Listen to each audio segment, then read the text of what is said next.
City News on TV Rotorua is proudly brought to you by Trade Central.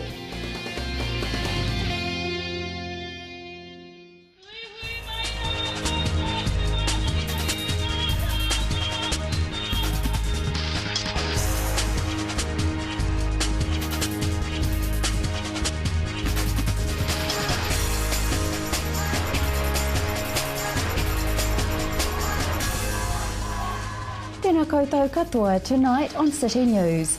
Images from the Anzac Dawn service at Ohinemotu. We have Mayor Steve Chadwick's reaction to the closure of TV Rotorua, and we highlight the District Memorial Service held at the Energy Event Centre.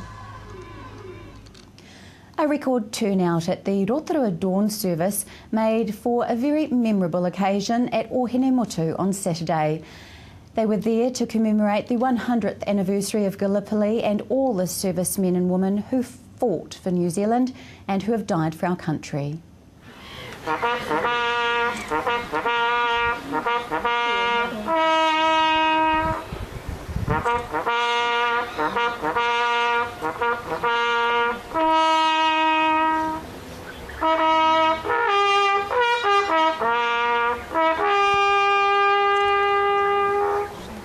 Those images of the dawn service were filmed by Graham Jones. Tonight in our special Anzac commemoration show, we feature the highlights from the memorial service held at the Energy Event Centre. In other news, Mayor Steve Chadwick has offered her thanks to staff at TV Rotorua for their contribution in keeping Rotorua informed of local issues.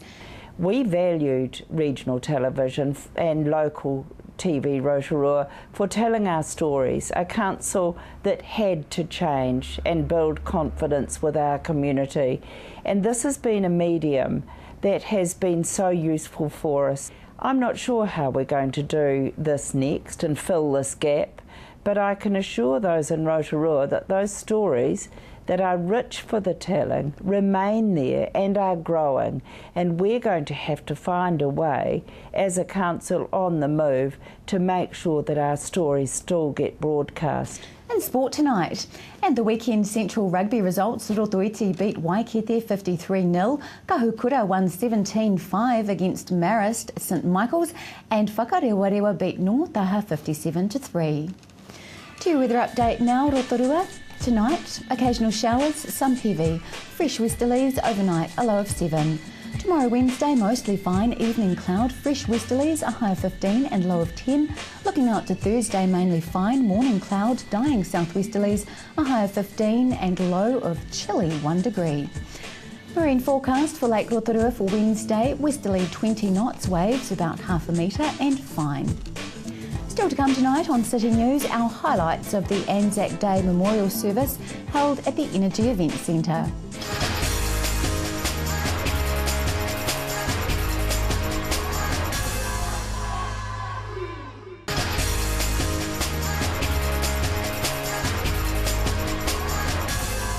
Tēnā koutou katoa.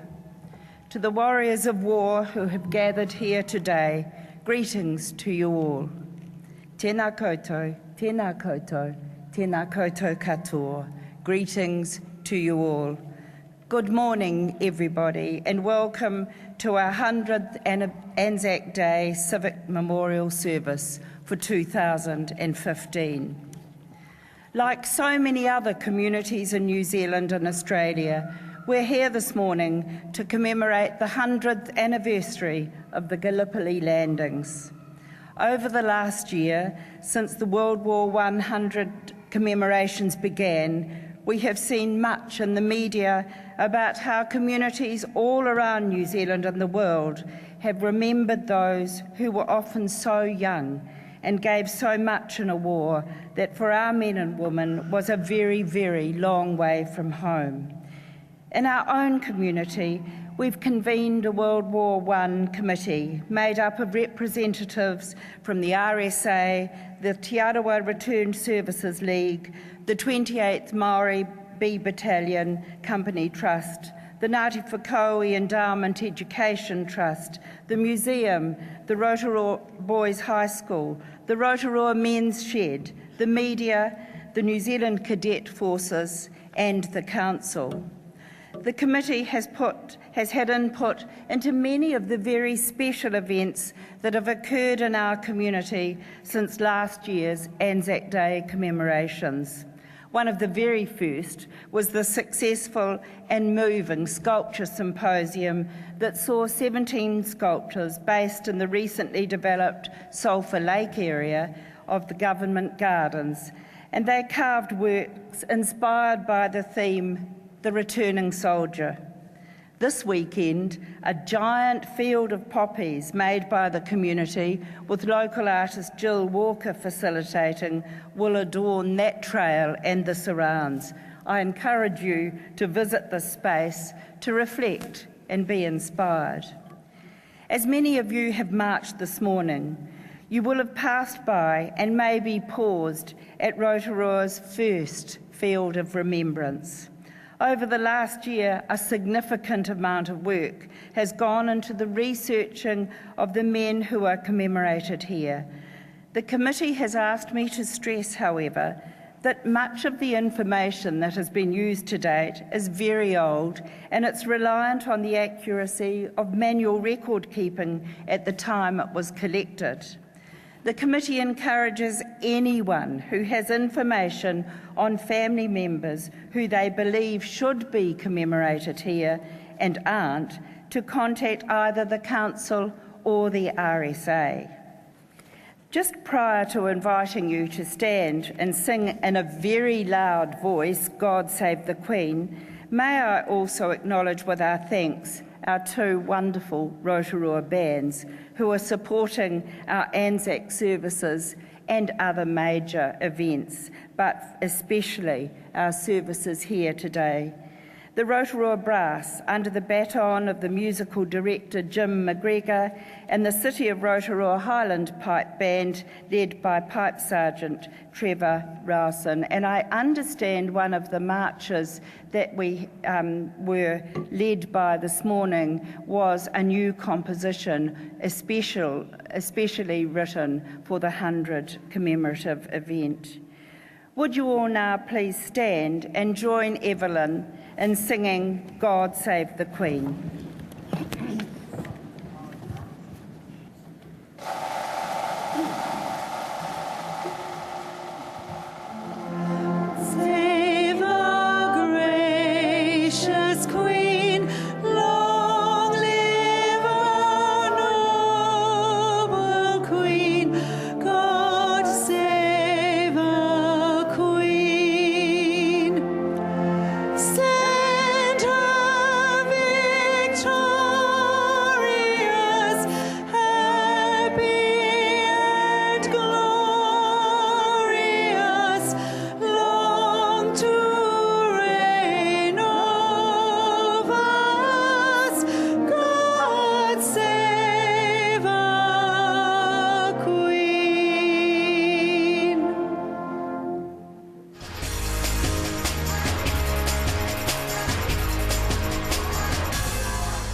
I now ask John to read a letter from His Excellency the Governor-General of New Zealand, Lieutenant-General the Right Honourable Sir Jerry Mateparae. On the 25th of April every year, we gather to remember our nation's fallen. We also gather to remember the brave men and women who served in all conflicts in both combat and peacekeeping roles. We have been marking Anzac Day for 99 years. That is longer than most people's lifetimes. And our world has seen several generations of change since it all began in 1915.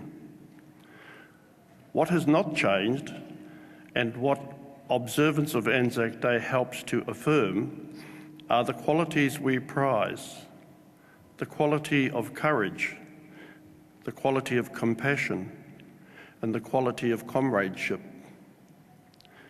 These are qualities which were displayed by our troops on the Gallipoli Peninsula and by our armed forces in subsequent conflicts.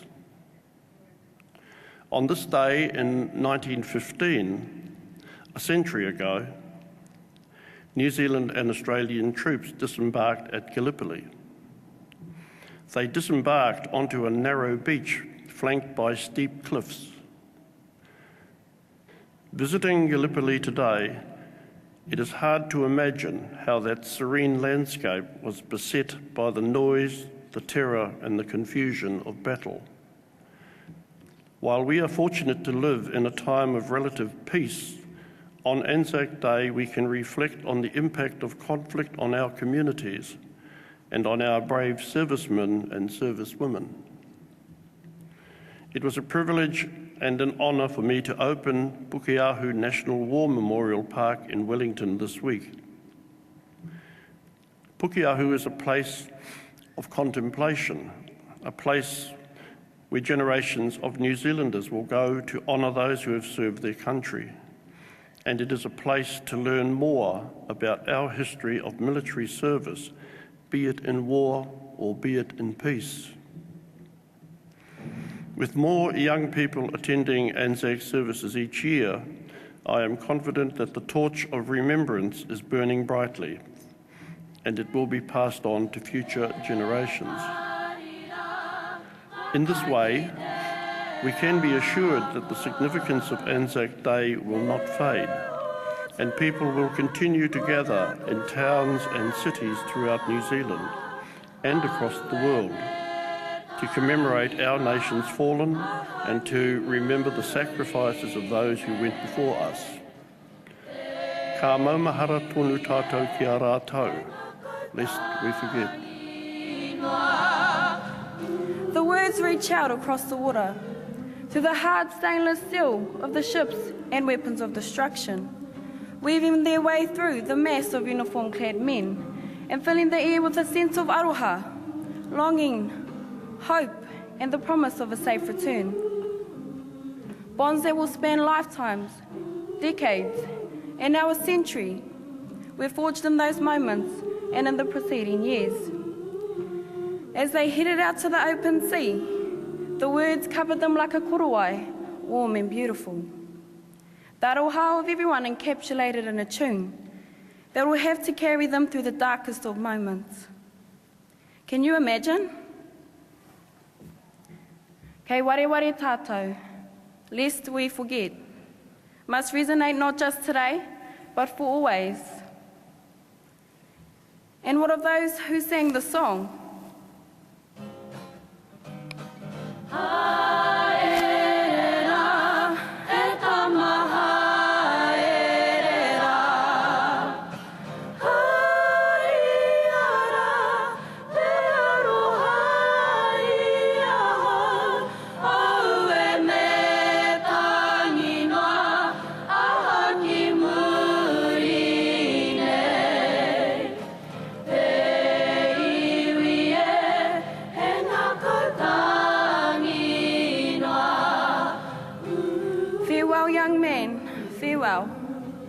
Take my love with you, and lest is weeping inside of me, left behind here and inside of the people, weeping in our hearts.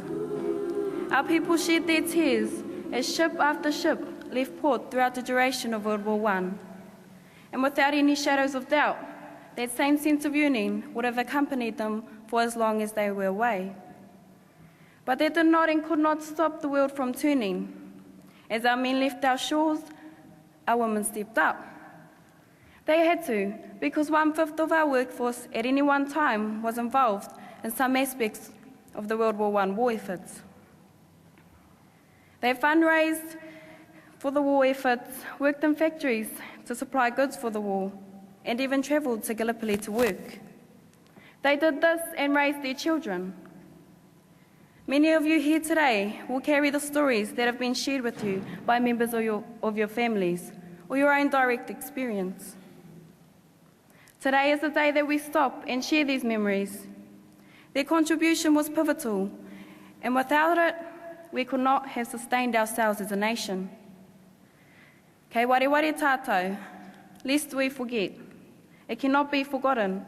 This time in our history will live on through us. I assume my place alongside my peers this day. I stood to greet the dawn this morning and will forever hold in my heart the images of this morning. I can hear Aue Ihu. I remember the soldiers' lament, and I will forever hold in my heart the image of our veterans.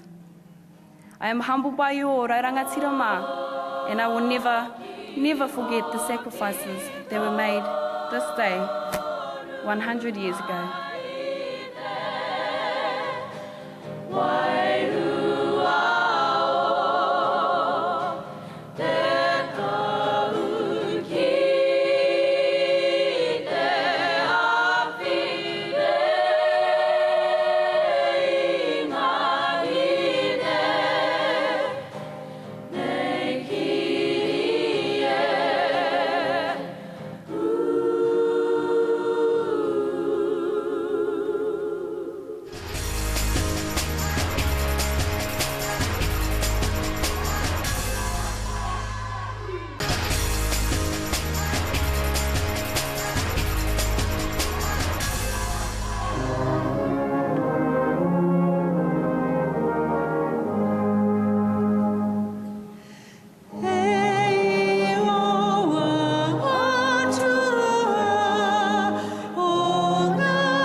In my family. The most famous of these was an Anzac named John Kirkpatrick Simpson, the Donkey Man, whose amazing bravery at Gallipoli made him a legend and a hero. However, the person I want to tell you about is not a legend, but he is a hero. Douglas Daniel Simpson was my great-grandfather. The dictionary says that a hero is a person who is admired for their courage, outstanding achievements, or noble qualities. I believe that all the men that served during World War I are heroes. Doug was born in 1896 at the family farm in Hunterville. He loved living on the farm because he liked the physical work, but he also loved the animals and the peace of the countryside. War broke out in Europe, and in October 1916, Doug joined the Wellington Mounted Rifles, whose job was to ride on horseback to the front line and dismount before fighting with the troopers on foot. They took their horses from New Zealand to fight overseas. Doug spent most of his war in Egypt and Palestine. Doug arrived home in January 1919. He was sick with malaria and sad at what he had seen at the war. He was happy to be home, although he had to leave his horse behind in the Middle East, as most of the Mounted Rifles had done. His daughter, my great-auntie Jan, who is here today, remembers him as a lovely, kind and gentle person, a good father and a caring husband. He never spoke of the war, and his children knew not to ask him about it. He just wanted to put the horror of war behind him and get on with his life. We have to remember Doug and all servicemen and women because through their courage, determination and sacrifice, they have helped to make us who we are as New Zealanders, living with freedom and peace. Douglas Daniel Simpson, my great-grandpa, is my World War I hero.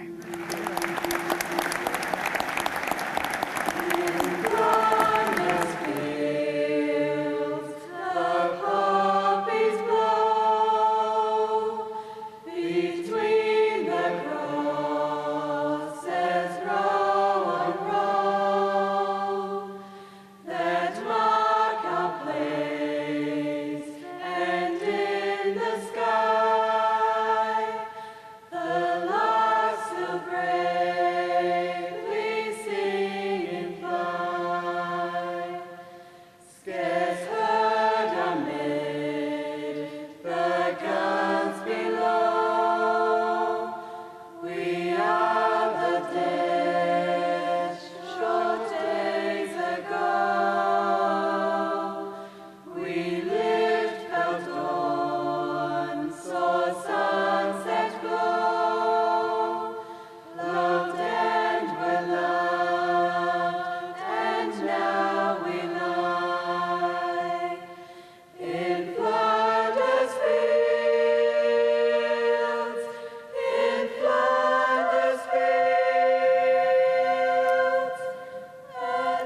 kneeling at the feet of my ancestors at Mā Marae, Tūnohopu.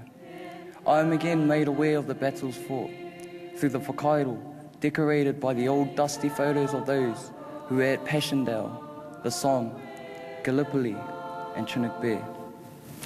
I then come to realization. It has been 100 years. 100 years since the forging of our nation's identity. 100 years since 16,000 New Zealanders and Australians surged ashore at the foot of rugged cliffs on the Dardanelles Peninsula. Over 100 years since war ignited a fire which would burn and rage across Europe, toppling ancient empires, destroying great armies, and damaging generations for years to come. So here we are, here today to remember the extraordinary deeds of thousands of men and women. We pay our respects, we honour their legacy. It is a day full of emotion, pride, and gratitude. It is also a day that will further reinforce how selfless acts of heroism built our nation. We must also recognise the many men and women in our defence forces who have formerly and continue to serve our nation. They too share the common belief that our beautiful country is worth their lives. Without question, I am grateful. Grateful for the valiant efforts of my fellow countrymen. Without question, I am fortunate to not have the perils of conflict as part of my life. I can find in myself the very responses of respect, reverence, and wonder. So do my fellow peers of the 20th century. I understand those who fought for loved ones' sake, for their children's sake, for their country's sake. I know that they have been and will always be a part of my heritage, of what makes me who I am, and their lives will live on indefinitely, as so they should in all our hearts, lest we forget.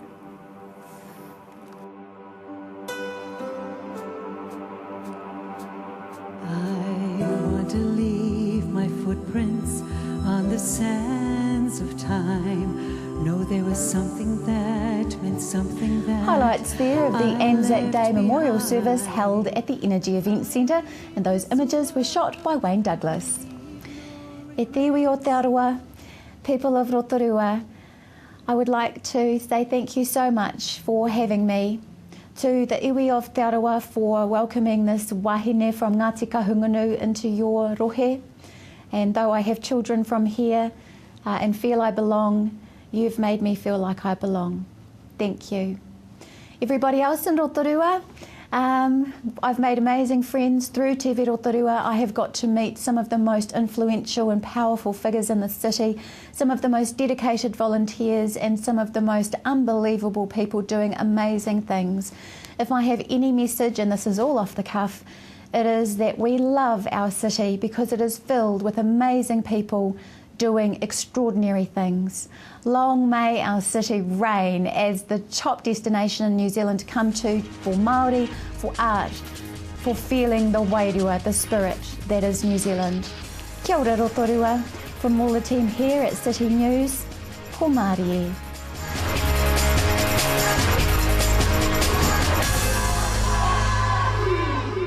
Supporting local content so you can see more of New Zealand on air. City News on TV Rotorua was proudly brought to you by Trade Central.